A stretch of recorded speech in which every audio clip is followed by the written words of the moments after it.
The equation above represents the speed y in feet per second. I'm just going to write right below that the unit for the y is feet per second. Of Sheila's bicycle, x seconds after she applied the brakes at the end of a ride. So x represents the number of seconds.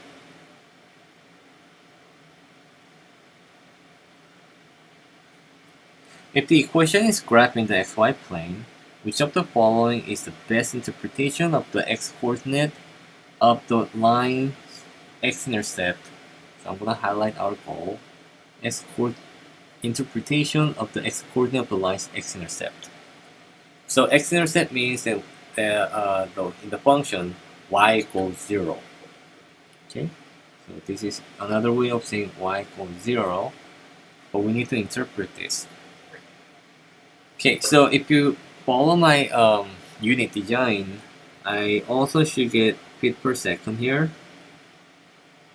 And after 5, okay, so this is kind of funny one. You will get feet per second here though, 5 feet per second. Push this away.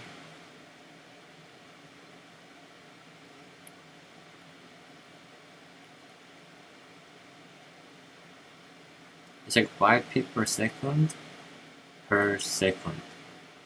Check on acceleration. Oh, yeah, it was hidden. Okay, so you guys can see that seconds cancel and we get feet per second minus feet per second.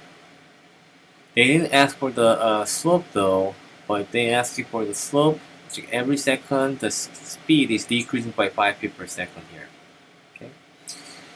And if they ask you what 18 is, 18 is the speed at which it was going without taking any brake yet.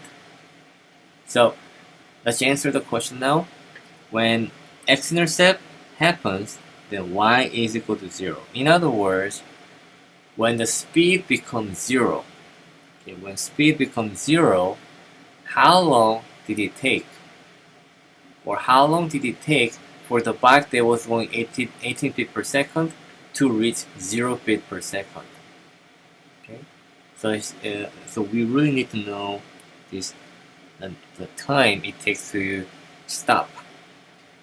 So choice A, speed of Sheila's bicycle in feet per second before Sheila applied the brake. That would be 18, not x-intercept.